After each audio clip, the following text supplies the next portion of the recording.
سامعین کرام، آپ سن رہی ہیں ایک خوفناک اردو کہانی جس کا نام ہے ہوش ربا۔ یہ اس سلسلے کی قسط نمبر 23 ہے۔ مجھے امید ہے آپ کو میری یہ کاوش پسند آ رہی ہوگی۔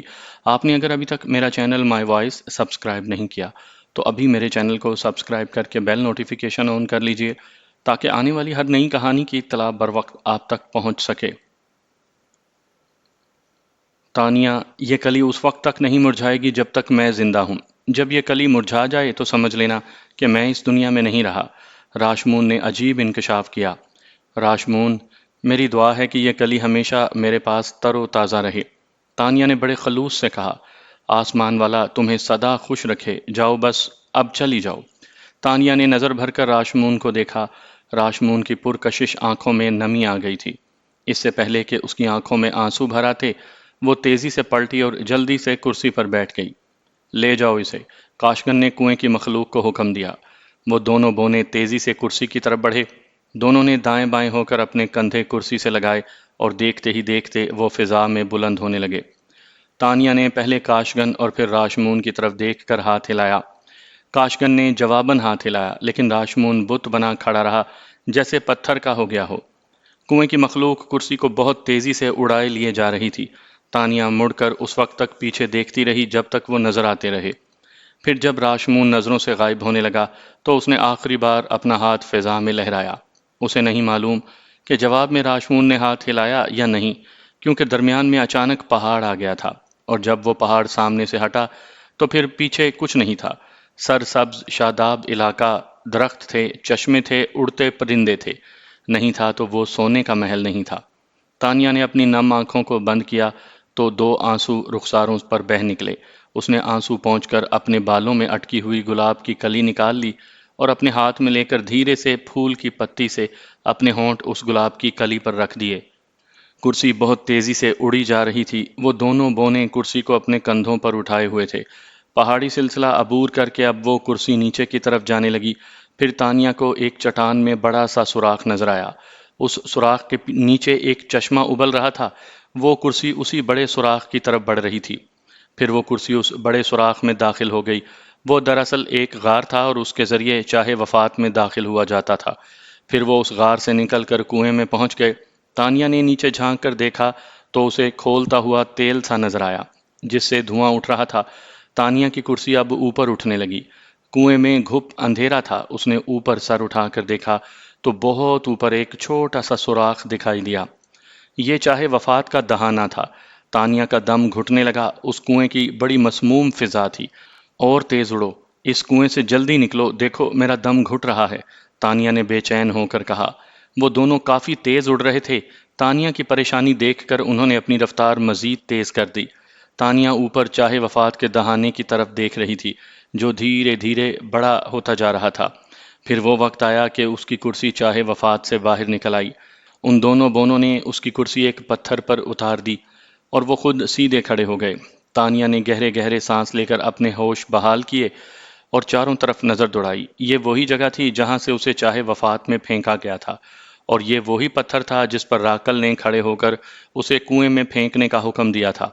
اب اس پتھر پر اس کی کرسی رکھی ہوئی تھی۔ اچھا، اب ہم زیادہ دیر نہیں ٹھہر سکیں گے، ہم جاتے ہیں، کنویں کی مخلوق نے کہا۔ ٹھیک ہے، جاؤ۔ ان دونوں نے چشمے زدن میں پتھر پر کھڑے کھڑے کلا بازی کھائی اور سیدھے چاہے وفات میں جا گرے۔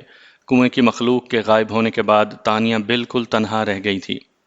یہ ایک عجیب و غریب منظر تھا۔ ایک حسین ترین لڑکی خوبصورت ترین لباس میں ایک نقش و نگار والی کرسی پر کسی شہزادی کی طرح بیٹھی تھی، اور دور تک کوئی نہیں تھا، انسان نہ غیر انسان۔ یہ ایک پتھریلا علاقہ تھا، چھوٹے بڑے پہاڑ دور تک پھیلے ہوئے تھے۔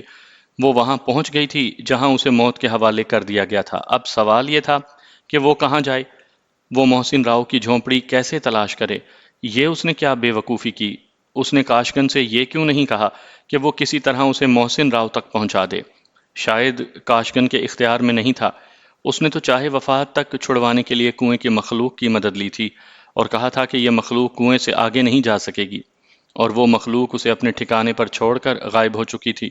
اب وہ کیا کرے؟ وہ کرسی سے اٹھ کر پتھر پر کھڑی ہو گئی۔ پھر جب اس نے زمین پر نگاہ کی تو حیران رہ گئی۔ زمین پر راکل کا عصا پڑا تھا۔ وہ اس عصا کو اچھی طرح پہچانتی تھی۔ وہ سانپ کی طرح بل کھایا ہوا تھا۔ وہ پتھر سے اتر کر نیچے پہنچی اور عصا کو زمین سے اٹھا لیا۔ یہ عصا یہاں کیوں پڑا ہے؟ یہ عصا تو راکل کے ہاتھ میں تھا۔ وہ اسے یہاں چھوڑ کیسے گیا؟ یہ عصا تو اس کی بیساکھی کا کام دیتا تھا۔ کیا ہوا راکل کو وہ اپنا عصا یہاں کیوں چھوڑ گیا؟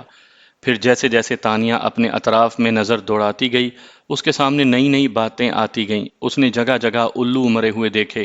ایسے لگتا تھا جیسے ان الوؤں کو کسی خونخوار جانور نے بھنبوڑ ڈالا ہو۔ پھر اس نے قریب ہی گھوڑوں کی لاشیں دیکھیں، وہ بھی خاصی خستہ حالت میں تھیں۔ آس پاس جو منظر پھیلے ہوئے تھے اسے یوں محسوس ہوتا تھا جیسے یہاں گھمسان کا رن پڑا ہو۔ گھمسان کا رن تو پڑا تھا، اس بیچاری کو تو کچھ معلوم ہی نہیں تھا اسی اثنا میں کیا سے کیا ہو گیا تھا۔ اس کی جان کا دشمن راکل اور اس کے بھائی کی جان کی دشمن بکاں اب اس دنیا میں نہیں رہے تھے، اور اس کا بھائی محسن راؤ بالکل صحت یاب ہو گیا تھا۔ اس کا دیمک زدہ چہرہ بالکل صاف ہو چکا تھا اور اب وہ کالے چراغ کے ساتھ تھا۔ کالا چراغ اسے خواب محل لے گیا تھا جہاں اس وقت وہ بستر پر لیٹا تانیہ کے بارے میں سوچ رہا تھا۔ اس کی آنکھوں میں نیند بھی بھرتی جا رہی تھی۔ محسن راؤ تانیہ کے بارے میں سوچتے سوچتے غنودگی میں چلا گیا۔ اس نے خواب میں دیکھا کہ تانیہ ایک بڑے سے پتھر پر ایک زرنگار کرسی پر شہزادیوں کی طرح بیٹھی ہے۔ اس کے نزدیک ہی چاہے وفات ہے۔ اس خواب کو دیکھتے ہی محسن راؤ کی آنکھ کھل گئی۔ اس کی سمجھ میں نہ آیا کہ یہ کس قسم کا خواب تھا۔ پتھر پر کرسی اور کرسی پر شہزادیوں کی طرح براجمان تانیہ۔ تب اسے خیال آیا کہ وہ تانیہ کے بارے میں سوچتے سوچتے سو گیا تھا، شاید اسی لیے وہ خواب میں آ گئی تھی۔ لیکن نہیں، یہ اس کے دماغ کا فطور نہیں تھا۔ اس کا دل اس کو محض خواب ماننے کے لیے تیار نہیں تھا۔ اسے یوں محسوس ہوا تھا جیسے اس نے جاگتے میں تانیہ کو دیکھا ہو۔ وہ خواب اتنا ہی واضح تھا۔ اس کا دل بے کل ہو گیا تھا۔ اس کے اندر کی بے چینی پکار پکار کر کہہ رہی تھی کہ چاہے وفات کی طرف چلو۔ وہ بستر سے اٹھ گیا۔ اس نے منہ ہاتھ دھویا۔ وہ حمام میں منہ ہاتھ دھوتے ہوئے سوچ رہا تھا کہ کالے چراغ کو کس طرح بلائے۔ وہ جاتے ہوئے ہدایت کر گیا تھا کہ وہ محل کے اندر آنے کی کوشش نہ کرے۔ چلو کچھ دیر انتظار کر لیتے ہیں۔ یہ سوچ کر باہر نکلا تو حیران رہ گیا۔ کالا چراغ سامنے بڑے اطمینان سے کرسی پر بیٹھا ہوا تھا۔ محسن راؤ کا حمام سے نکلتا دیکھ کر وہ مسکرایا اور بولا، کیا ہوا محسن، تم کچھ جلدی نہیں اٹھ گئے؟ اچھا ہوا تم آ گئے، میں یہی سوچ رہا تھا کہ تمہیں کیسے بلاؤں۔ خیریت تو ہے؟ کوئی گڑبڑ ہو گئی؟ نہیں، کوئی گڑبڑ نہیں ہوئی، بس میری آنکھ اچانک کھل گئی۔ بھوک لگی ہے؟ نہیں، میں نے ایک عجیب خواب دیکھا ہے۔ خواب؟ کیا بکاں خواب میں آ گئی؟ بکاں کا نام سن کر وہ لاہول پڑنے والا تھا، لیکن پھر فوراً ہی احساس ہو گیا کہ بکاں کا کالے چراغ سے کیا تعلق ہے۔ اس تعلق کی وجہ سے وہ بکاں کو برا نہیں کہنا چاہتا تھا۔ اس نے ہنس کر کہا، نہیں بکاں تو نہیں، البتہ میری بہن خواب میں آ گئی۔ تانیہ کو دیکھا تم نے خواب میں؟ کالے چراغ نے خوش ہو کر کہا، وہ کیا کر رہی تھی؟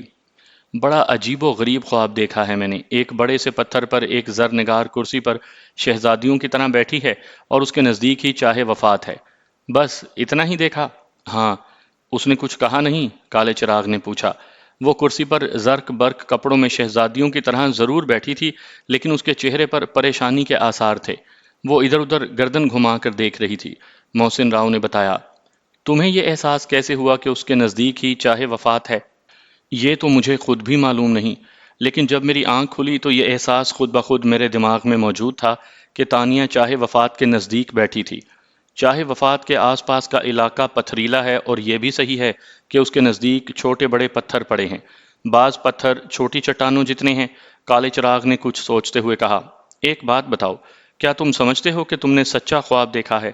100%۔ میرا دل بار بار پکار کر کہہ رہا ہے کہ تانیہ چاہے وفات پر موجود ہے۔ ٹھیک ہے، پھر وقت ضائع نہیں کرتے، فوراً چلتے ہیں۔ ویسے بھی ہم وہاں جانے کا ارادہ رکھتے تھے۔ اب تو وہاں جانے کی معقول وجہ بھی بن گئی۔ کیا اپنا سامان سمیٹ لوں؟ نہیں، کچھ مت سمیٹو، کالے چراغ نے کھڑے ہوتے ہوئے کہا، بس یہاں سے نکل چلنے کی فکر کرو۔ ٹھیک ہے، چلو، میں فوری طور پر جانے کے لیے تیار ہوں۔ آؤ پھر میرے ساتھ۔ یہ کہہ کر کالا چراغ خواب محل کے اندرونی دروازے کی طرف جانے لگا۔ ادھر جاتے دیکھ کر محسن راؤ کو حیرت ہوئی، کیونکہ اس نے واضح طور پر اندر نہ آنے کی تنبیہ کی تھی۔ اب وہ خود اسے محل کے اندر لے کر جا رہا تھا۔ محل کے اندر کہاں جا رہے ہو؟ وہاں جانے کو تو تم نے منع کیا تھا، بالآخر محسن راؤ پوچھے بغیر نہ رہ سکا۔ ساتھ میں نے ایک بات اور کہی تھی۔ وہ کیا؟ تمہیں سوال کرنے کی اجازت نہیں، کالے چراغ نے مسکرا کر کہا۔ اوہ اچھا ٹھیک ہے، نہیں کرتا سوال۔ ایسے سوال کرنے کا بھلا کیا فائدہ جس کا جواب نہ ملے؟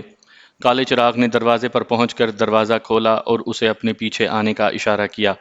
جب دروازے سے باہر نکل آیا تو اس نے دروازہ بند کر کے ایک موٹا سا تالا لگا دیا اور چابی فضا میں اچھال دی، جو فوراً ہی غائب ہو گئی۔ اس کے بعد کالے چراغ نے محسن راؤ کا ہاتھ تھام لیا اور اس سے بولا، محسن، میرے ساتھ دوڑنا ہوگا۔ ٹھیک ہے، میں راضی ہوں۔ وہ دوڑنے کے لیے تیار ہو گیا۔ محسن کو زیادہ نہیں دوڑنا پڑا۔ دوڑ لگاتے ہی اس کے سامنے اندھیرا سا چھا گیا۔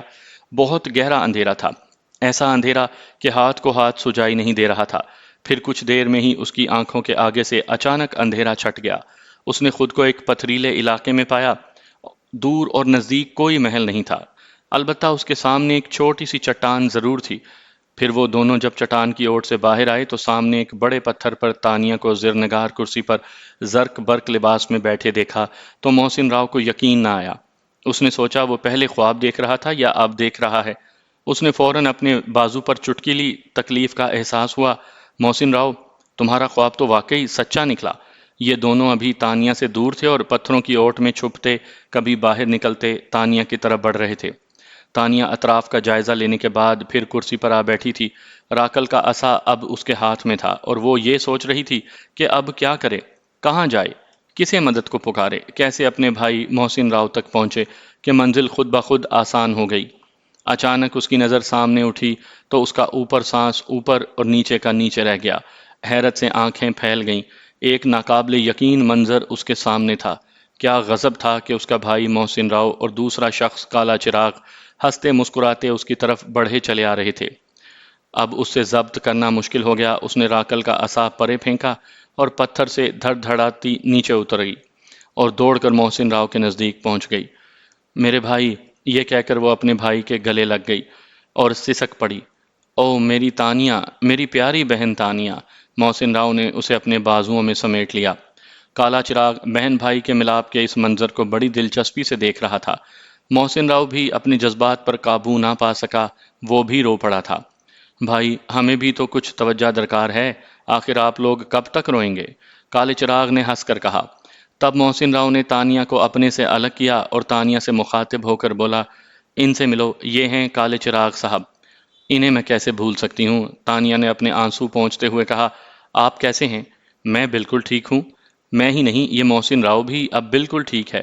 کیا تم نے ان کا چہرہ غور سے دیکھا؟ کالے چراغ نے کہا۔ کالے چراغ کے کہنے پر تانیہ نے فوراً اپنے بھائی کے چہرے کی طرف دیکھا۔ پھر یہ جان کر کہ اس کے چہرے پر جو دیمک سی لگ گئی تھی وہ اب بالکل صاف ہو چکی تھی، بہت خوشی ہوئی۔ اس وقت اس کا بھائی بہت پیارا لگ رہا تھا۔ ارے واقعی بھائی، یہ کیسے ہوا؟ یہ ہم بعد میں بتائیں گے، پہلے تم یہ بتاؤ کہ تمہیں یہ زرق برق لباس، یہ زرنگار کرسی کہاں سے عطا ہوئی؟ تمہیں تو چاہے وفات میں پھینکا گیا تھا، تم زندہ کیسے بچ گئیں؟ کہیں تم تانیہ کی روح تو نہیں ہو؟ کالے چراغ نے پوچھا۔ میں ایک زندہ حقیقت ہوں۔ یہ ٹھیک ہے کہ مجھے چاہے وفات میں پھینکا گیا تھا، اور یہ بھی ٹھیک ہے کہ اس کے اندر دھکیلا جانے والا انسان کسی قیمت پر بھی بچ نہیں سکتا۔ میں اگر بچ گئی ہوں تو اسے میری قسمت سمجھیے یا معجزہ جانیے۔ آخر یہ سب ہوا کیسے؟ محسن راؤ نے پوچھا۔ اطمینان سے بتاؤں گی، ایک لمبی کہانی ہے، تانیہ نے مسکرا کر کہا۔ تانیہ، تم یہ نہ سمجھو کہ تمہارے پاس ہی سنانے کو بہت کچھ ہے۔ ہمارے پاس بھی سنانے کو بہت کچھ ہے، سنو گی تو حیران رہ جاؤ گی، محسن راؤ بولا۔ اچھا بھائی، پھر جلدی سے بتائیں، مجھے اچھی اچھی کہانیاں سنا کر حیران کریں نا۔ ادھر نہ کوئی کہانی سنے گا نہ کوئی کہانی سنائے گا، کالے چراغ نے فیصلہ صادر کر دیا۔ پھر یہ آپ بیتیاں کہاں سنی اور سنائی جائیں گی؟ تانیہ نے پوچھا۔ خواب محل پہنچ کر، کالے چراغ نے بتایا۔ یہ کہاں ہے؟ تانیہ نے پوچھا۔ نزدیک ہی ہے، تم یہ بتاؤ کہ کیا یہ کرسی بھی ساتھ جائے گی؟ کالے چراغ نے دریافت کیا۔ ہائے، اتنی پیاری کرسی ہے، جی تو یہی چاہتا ہے کہ اپنے ساتھ ہی لے چلوں۔ ارے تانیہ، کیا بات کر رہی ہو، اسے کون اٹھائے گا سر پر؟ محسن راؤ پریشان ہو کر بولا۔ اسے یہیں چھوڑو، میں خواب محل میں اس سے اچھی کرسی تمہیں پیش کر دوں گا، کالے چراغ نے سنجیدگی سے کہا۔ ارے میں تو ایسے ہی مذاق کر رہی تھی، مجھے کسی کرسی میں بھلا کیا دلچسپی ہو سکتی ہے؟ تانیہ ہنس کر بولی۔ لیکن تمہاری دنیا میں تو کرسی کی بہت اہمیت ہے۔ ایک مرتبہ جو کرسی پر بیٹھ جائے تو پھر اسے چھوڑنے کا نام ہی نہیں لیتا، کالے چراغ نے مسکرا کر کہا۔ کالے چراغ صاحب، اس پہاڑی علاقے میں سیاسی گفتگو کرنا سخت منع ہے، تانیہ برجستہ بولی۔ اچھا، کالے چراغ نے ایک زبردست کہا لگایا۔ بھائی بہت خوب، پھر چلیں؟ محسن راؤ خواب محل میں جانے کے لیے سخت بے چین تھا۔ ہاں بالکل، کالے چراغ نے آگے چلنے کا اشارہ کیا۔ پھر وہ تینوں گھوم کر اس چٹان کی اوٹ میں آ گئے جہاں وہ پہلے پہنچے تھے۔ تم دونوں میرے ہاتھ پکڑ لو اور ہاتھ پکڑ کر اپنی آنکھیں بند کر لو۔ کالے چراغ نے اپنے دونوں ہاتھ آگے کر دیے۔ تانیہ نے اپنا بایاں اور محسن راؤ نے اپنا دایاں ہاتھ پکڑایا۔ پھر انہوں نے جیسے ہی آنکھیں بند کی، ایک جھٹکا سا لگا۔ ایسے محسوس ہوا جیسے زمین شق ہو گئی ہو اور وہ نیچے گرتے چلے جا رہے ہوں۔ یہ کیفیت چند لمحوں سے زیادہ نہیں رہی۔ تب کالے چراغ کی آواز آئی، اب آنکھیں کھول دیں۔ محسن راؤ نے آنکھیں کھولیں تو اس نے خود کو خواب محل میں پایا۔ تانیہ کے لیے یہ جگہ نئی تھی، لیکن کیونکہ وہ کئی محلات میں وقت گزار چکی تھی، لہٰذا یہ جگہ اسے حیرت میں ڈالنے والی نہیں تھی۔ اس نے آنکھیں کھول کر چاروں طرف نظریں گھمائیں۔ او، تو یہ ہے خواب محل۔ تانیہ آگے بڑھ کر ایک کرسی پر بیٹھ گئی۔ محسن راؤ اور کالے چراغ بھی کرسیوں پر براجمان ہو گئے۔ یہ کس کا محل ہے؟ تانیہ نے پوچھا۔ بس اپنا ہی سمجھیں، کالے چراغ نے مسکرا کر کہا۔ جب میں اپنی دنیا سے آئی تھی تو آپ نے مجھے اسی طرح کے ایک محل میں ٹھہرایا تھا جہاں میں رات بھر ڈرتی رہی تھی، پوری رات سو نہیں سکی تھی۔ میں جب بھی آنکھ بند کرتی تو خود کو ایک اندھیرے حال میں پاتی جہاں بے شمار چمگادڑیں اڑتی ہوئی نظر آتی۔ وہ میری غلطی سے ہوا، لیکن یہاں ایسا کچھ نہیں ہوگا، کالے چراغ نے کہا۔ یہاں باہر نکلنے کی پابندی تو نہیں؟ تانیہ نے پوچھا۔ نہیں، لیکن باغ کی چار دیواری سے باہر جانے کی اجازت نہیں، اور نہ ہی اس کمرے سے محل کے اندر جانے کی ضرورت ہے، کالے چراغ نے بتایا۔ چلیں، یہ باتیں تو طے ہو گئیں، اب جلدی سے وہاں سے کہانی شروع کریں جہاں سے اسے میں نے چھوڑا تھا۔ تم کہاں تک کے واقعات جانتی ہو؟ کالے چراغ نے پوچھا۔ بھائی، ہم تینوں اسی طرح بھائی کی جھونپڑی میں اکٹھے تھے اور بکا سے نجات کے راستے تلاش کر رہے تھے کہ وہ بلا اچانک نازل ہو گئی۔ پہلے تو اس نے آپ کو زنجیروں میں جکڑا اور کچھ سوار آپ کو گھسیٹتے ہوئے لے گئے۔ اس کے بعد مجھے بکا اپنے ساتھ لے گئی۔ اس طرح ہم تینوں جدا ہو گئے۔ مجھے راکل کے لوگوں نے گرفتار کیا تھا۔ راکل نے مجھے زندان میں ڈلوا دیا۔ وہاں سے سردار کولانا نے مجھے رہا کروایا اور سنہرے کھنڈر کی اینٹ سے اینٹ بجا دی، کالے چراغ نے بتایا۔ بکا مجھے بھی راکل کے پاس لے گئی اور اس کی تحویل میں دے کر چلی گئی۔ راکل مجھ سے جو چاہتا تھا وہ میں نے نہ مانا۔ نتیجے میں مجھے قید میں ڈال دیا گیا اور کئی دن بھوکا پیاسا کمرے میں بند رکھا۔ دادا اعظم میری مدد کو پہنچے، میں مرنے سے بچ گئی۔ 2-3 دن کے بعد جب راکل نے کمرہ کھلوایا تو اس کا خیال تھا کہ میں بھوک سے اس قدر نڈھال ہو چکی ہوں گی کہ فوراً اس کا کہا مان لوں گی، لیکن اس کے برعکس جب اس نے مجھے حشاش بشاش دیکھا تو وہ حیران رہ گیا۔ تب پتہ چلا کہ بکا کو سردار کولانا نے اغوا کروا لیا اور اس کے بدلے اس نے کالے چراغ صاحب کو مانگا ہے۔ راکل نے میرے بارے میں فیصلہ کر لیا تھا کہ مجھے موت سے ہمکنار کر دے گا، اس لیے وہ مجھے فریب دے کر سنہرے کھنڈر سے نکال لایا اور مجھے چاہے وفات میں پھنکوا دیا۔ تانیہ نے اپنی آپ بیتی بیان کی۔ تانیہ، میں حیران ہوں کہ تم بچ کیسے گئیں، کالے چراغ نے کہا۔ بس اوپر والے نے بچا لیا، تانیہ نے تشکر آمیز لہجے میں کہا۔ جب میں کنویں میں گرتی جا رہی تھی تو میں نے زور زور سے چیخنا شروع کر دیا۔ میرے چیخنے کی وجہ سے کنویں کی مخلوق جاگ گئی۔ اس کنویں کی مخلوق نے مجھے کاشگن کی بستی پہنچا دیا۔ وہاں ایک عجیب و غریب کہانی میری منتظر تھی۔ یہ کہہ کر تانیہ کاشگن کی بستی میں اس پر جو بیتی تھی وہ پوری تفصیل سے ان دونوں کے گوش گزار کرنے لگی۔ ہر بات بتا دی مگر وہ بات چھپا لی جو کبھی چھپائے نہیں چھپتی۔ راشمون اس کی نگاہوں میں بس گیا تھا۔ اس نے راشمون کا ذکر کیا لیکن یہ نہ بتایا کہ وہ اس پر مر مٹا تھا اور وہ خود بھی اس کے سحر میں مبتلا ہو گئی تھی۔ تانیہ کی روداد ختم ہوئی تو کالے چراغ نے اپنا قصہ چھیڑ دیا۔ راکل کے سنہرے کھنڈر کی تباہی، اس کی گرفتاری، سردار کولانا کے سامنے اس کی پیشی، پھر بکا کے ساتھ اس کی شادی، بکا کی خودکشی، اس کی تدفین، راکل کا سردار کولانا کو زخمی کر کے نکل جانا، دیوا کالی کا دربار، راکل کی سزائے موت، پھر اس کی تدفین، تدفین کے موقع پر محسن راؤ کا مل جانا، سنہرے پروں والی مکھیوں کا کاٹنا، محسن راؤ کی صحت یابی، بکا اور راکل کا زمین میں اتر جانا، ان کا عبرتناک انجام اور محسن راؤ کا کالے چراغ کے ساتھ خواب محل میں آنا۔ تانیہ اور کالے چراغ کے بعد محسن راؤ نے اپنی آپ بیتی چھیڑی اور وہ باتیں بتائیں جن سے تانیہ واقف نہیں تھی۔ محسن راؤ کی روداد سن کر اب پوری کہانی تانیہ کے سامنے آئینے کی طرح چمکنے لگی۔ وہ خوش تھی کہ اس نے اپنے بھائی محسن راؤ کو پا لیا تھا۔ اب وہ چاہتی تھی کہ جلد از جلد محسن کو لے کر اپنی دنیا میں لوٹ جائے تاکہ اپنے چچا راؤ احمد علی سے اس کے ایک ایک ظلم کا حساب لے سکے۔ کالے چراغ صاحب، اب آپ ہم پر ایک احسان اور کر دیں، ہماری دنیا تک ہمیں پہنچا دیں، تانیہ نے پرجوش لہجے میں کہا۔ کالے چراغ نے تانیہ کی بات کا کوئی جواب نہیں دیا۔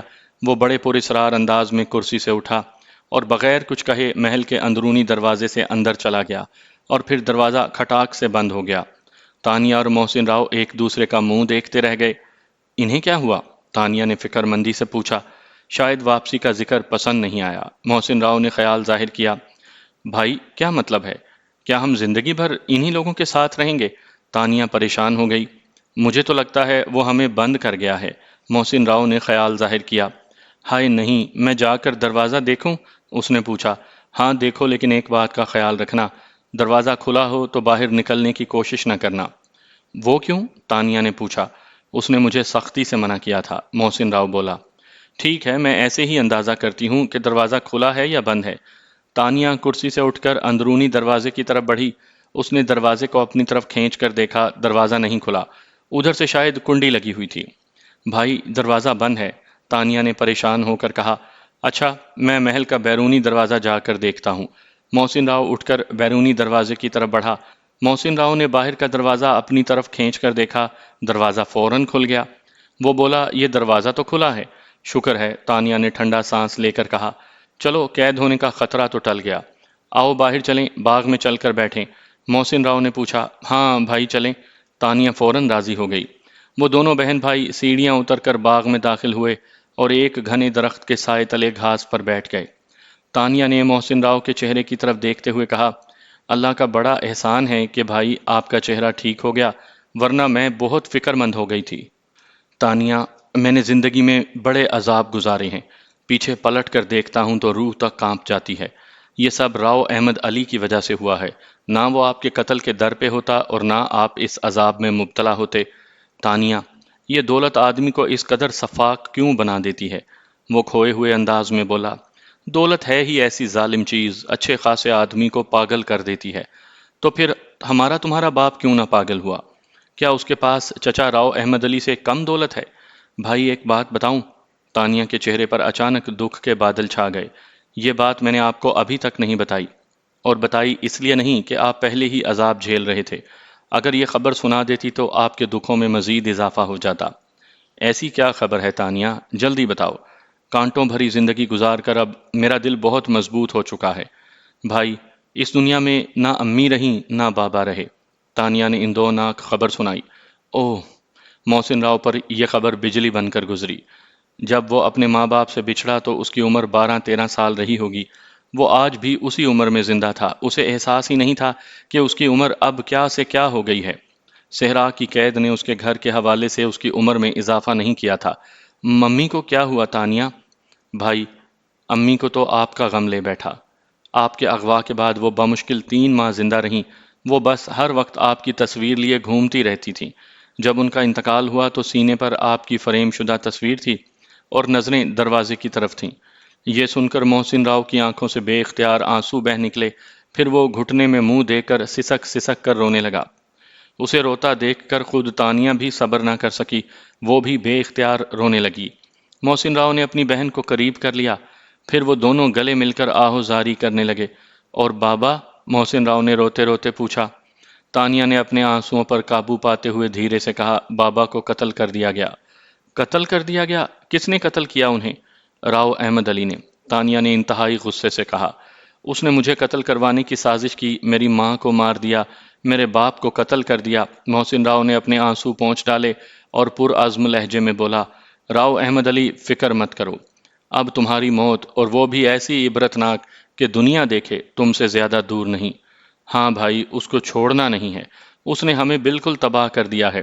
میں اسے دیکھ لوں گا، محسن راؤ نے بڑے جوش سے کہا۔ ارے بھائی، کسے دیکھ لو گے؟ میں تو یہاں ہوں، اور میں نے تم لوگوں کا کچھ بگاڑا بھی نہیں ہے۔ اچانک کالے چراغ کی آواز آئی۔ وہ درختوں کے جھنڈ سے ایک دم ہی باہر آیا تھا۔ پتہ نہیں وہ ان کی باتیں سن رہا تھا یا انہیں تلاش کرتا ہوا ادھر آ نکلا تھا۔ آپ آ گئے؟ تانیہ نے مسکرانے کی کوشش کرتے ہوئے کہا۔ آپ کہاں چلے گئے تھے؟ میں اپنے سردار کولانا کے پاس گیا تھا، ان سے اجازت لینا ضروری تھی۔ اجازت مل گئی؟ تانیہ نے پوچھا۔ ہاں، لیکن محسن راؤ، تم کس کو دیکھ رہے تھے؟ ہے ایک خبیث شخص ہماری دنیا کا، اس نے ہمیں کہیں کا نہ چھوڑا، میں اسی کی بات کر رہا تھا، محسن راؤ نے بتایا۔ راؤ احمد علی کی بات کرتے ہو؟ کالے چراغ نے بڑی معصومیت سے پوچھا۔ ہاں اسی کی، لیکن تم اسے کیسے جانتے ہو؟ میں کیسے جانتا ہوں؟ بھلا یہ بھی پوچھنے والی بات ہے؟ مجھ سے یہ پوچھو کہ میں کیا نہیں جانتا؟ گویا سوال کرنے کی اجازت ہے؟ محسن راؤ نے فوراً کہا۔ نہیں نہیں، کالے چراغ نے گھبرا کر کہا۔ تمہارا کوئی بھروسہ نہیں، پتہ نہیں کیا کیا پوچھ بیٹھو۔ بس گھبرا گئے؟ محسن راؤ بولا۔ اب آپ نے کیا طے کیا؟ تانیہ نے بات کا رخ موڑا۔ کس بارے میں؟ یہاں سے جانے کے بارے میں؟ ابھی تو آپ لوگ اندر چلیں، کھانا وغیرہ کھا لیں، پھر کچھ کرتے ہیں۔ مجھے تو بھوک نہیں ہے، محسن راؤ نے کہا۔ بھوک تو بھائی مجھے بھی نہیں۔ ارے آخر ایسا کیا ہوا کہ دونوں کی بھوک اڑ گئی؟ کچھ نہیں ہوا۔ تانیہ اب اسے کیا بتاتی کہ اس نے اپنے بھائی کو کیا خبر سنائی ہے؟ وہ اپنا ذاتی دکھ اسے بھلا کیوں بتاتی؟ وہ اسے اپنے دکھ میں کیوں کر شریک کرتی؟ لہٰذا بات ٹالنے کے لیے خود اٹھ کر کھڑی ہو گئی اور اپنے بھائی محسن راؤ سے مخاطب ہو کر بولی، آؤ بھائی اندر چلیں۔ محسن بغیر کچھ کہے گہرا سانس لے کر اٹھ گیا۔ وہ تینوں اندر آئے، میز پر کھانا سجا ہوا تھا، دونوں میں سے کسی نے بھی کھانے کی طرف دیکھا تک نہیں۔ محسن راؤ بستر پر دراز ہو گیا اور تانیہ کرسی پر بیٹھ گئی۔ کالے چراغ نے دونوں کی طرف باری باری دیکھا اور پھر بولا، اچھا میں اب چلتا ہوں اور سورج غروب ہوتے ہی آؤں گا۔ تب تک آپ دونوں آرام کریں، بھوک لگے تو یہ کھانا حاضر ہے، کھا لینا، کھانا تازہ اور گرم ملے گا۔ میں جانتی ہوں، تانیہ نے کہا۔ ہاں تم تو جانتی ہوگی، کالے چراغ نے اس کی تائید کی، اس لیے کہ پہلے تم دیکھ چکی ہو۔ وہ کیسے؟ محسن راؤ نے پوچھا۔ جب میں اپنی دنیا سے منتقل ہوئی تھی تو کالے چراغ صاحب نے اسی طرح کے ایک محل میں مجھے مہمان بنا کر رکھا ہوا تھا۔ وہاں آپ کی زندگی کی کہانی سنائی تھی، پھر اس کے بعد یہ مجھے آپ سے ملانے لے گئے تھے، تانیہ نے وضاحت کی۔ اچھا، محسن راؤ نے گردن ہلا کر کہا جیسے اسے یاد آ گیا ہو۔ اب مجھے یہ بتاؤ کہ کہاں منتقل ہونا ہے؟ کالے چراغ نے پوچھا۔ کیا مطلب؟ تانیہ نے کہا۔ اپنی دنیا میں جائیں گے اور کہاں؟ اپنی دنیا میں تو جاؤ گے، لیکن کس مقام پر منتقل ہونا چاہو گے؟ کیا اس مکان میں جہاں سے تمہیں لایا گیا، یا ساون پور کی حویلی میں، یا ماڈل ٹاؤن والی کوٹھی میں؟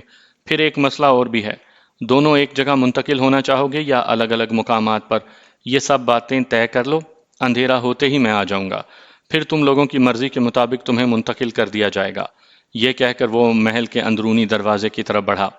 وہ دونوں اسے جاتے ہوئے غور سے دیکھنے لگے۔ وہ ایک قداور شخص تھا، ڈھیلا ڈھالا کالا لباس، کندھے پر پڑے ہوئے لمبے لمبے بال اس کی شخصیت میں عجیب جاذبیت تھی۔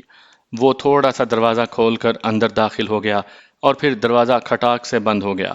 کالے چراغ کے جانے کے بعد تانیہ نے خیال انگیز لہجے میں کہا، بھائی، کالے چراغ نے سوال تو ٹھیک اٹھایا ہے۔ کیسا سوال؟ محسن راؤ نے پوچھا۔ یہی کہ ہم ساون پور جائیں، لاہور منتقل ہوں یا کراچی کا رخ کریں؟ تم بتاؤ کیا کرنا چاہیے؟ میرا جی تو یہ چاہتا ہے کہ میں جس کمرے سے یہاں منتقل ہوئی ہوں وہیں واپس جاؤں اور آپ کو بھی اپنے ساتھ لے جاؤں۔ تانیہ نے اپنی خواہش ظاہر کی۔ یعنی کراچی گلشن والے گھر میں؟ ہاں۔ پھر تانیہ سوچتے ہوئے بولی، لیکن اگر میں آپ کے ساتھ اس کمرے سے نکلی تو خالہ فرزانہ، بھائی افضل کو مطمئن کرنا مشکل ہو جائے گا۔ میں انہیں کیا بتاؤں گی؟ اگر میں یہاں کے سارے حالات بتا بھی دوں گی تو ہماری باتوں پر کون یقین کرے گا؟ لوگ ہمارا مذاق اڑائیں گے یا بالکل ہمیں پاگل سمجھیں گے۔ ہو سکتا ہے جھوٹ کے اس شاہکار پر نوبل پرائز مل جائے، ہمیں ایسے واقعات گھڑنے پر انعام تو مل سکتا ہے، لیکن یقین نہیں مل سکتا۔ اور بھائی، سچی بات تو یہ ہے کہ میں جن عجیب و غریب حالات سے گزری ہوں وہ سب مجھے خواب سا معلوم ہوتا ہے۔ میں یہ محسوس کرتی ہوں کہ میں کوئی طویل خواب دیکھ رہی ہوں۔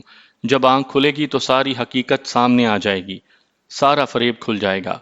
بات تو تم ٹھیک کہتی ہو، لیکن ہمیں ضرورت کیا ہے کہ ہم دنیا والوں کو اپنی کہانی سناتے پھریں؟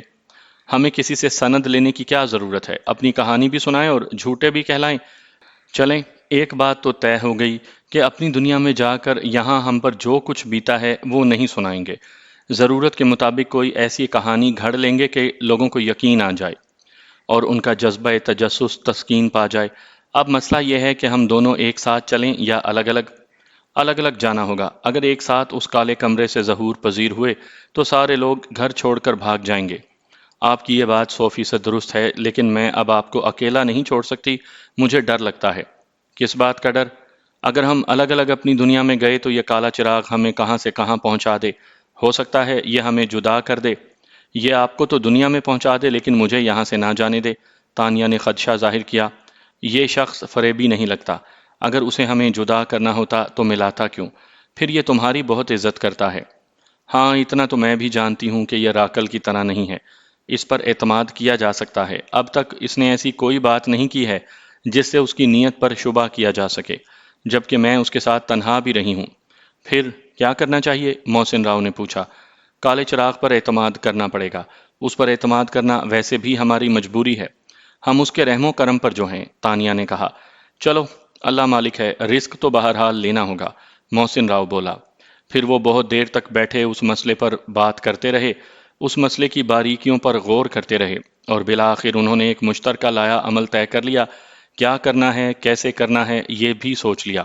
ساری باتیں طے کرنے کے بعد وہ آرام کرنے کے لیے لیٹ گئے، سو گئے۔ پھر جب تانیہ کی آنکھ کھلی تو شام ہونے کو تھی۔ اس نے محسن راؤ کو اٹھایا، دونوں نے منہ ہاتھ دھویا۔ تانیہ نے اصرار کر کے محسن راؤ کو تھوڑا سا کھانا کھلایا، خود بھی کھایا۔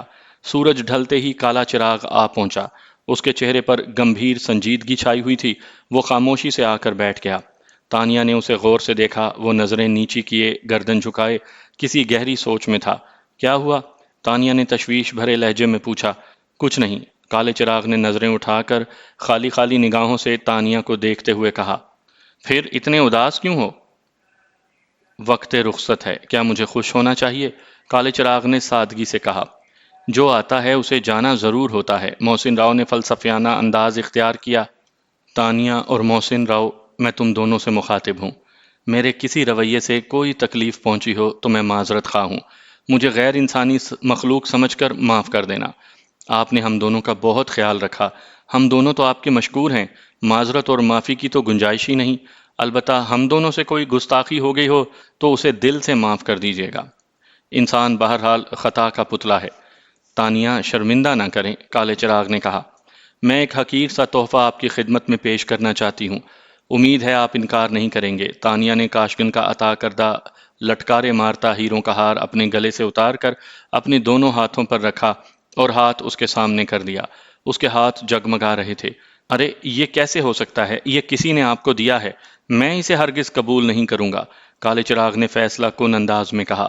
اس کے علاوہ ہمارے پاس کچھ دینے کو نہیں، اس مرتبہ محسن راؤ بولا۔ کچھ دینے کی ضرورت بھی نہیں، اپنی دنیا میں جا کر مجھے اچھے الفاظ سے یاد کر لینا، بس یہی میرے لیے سب سے قیمتی تحفہ ہے، کالے چراغ نے ہنستے ہوئے کہا۔ ہم جب تک جئیں گے آپ کو یاد رکھیں گے، آپ کو کون بھول سکتا ہے بھلا؟ تانیہ نے دوبارہ وہ ہار اپنے گلے میں پہن لیا۔ آپ لوگوں نے کیا طے کیا، کس طرح جانا ہے اور کہاں جانا ہے؟ کالے چراغ نے پوچھا۔ ہم لوگوں نے طے تو کر لیا ہے، لیکن آپ سے پوچھنا بھی ضروری ہے کہ آیا ایسا ہو بھی سکتا ہے یا نہیں؟ ہر وہ بات ممکن ہے جو آپ چاہیں، میری طرف سے کھلی آزادی ہے، آپ بتائیں کیا چاہتے ہیں؟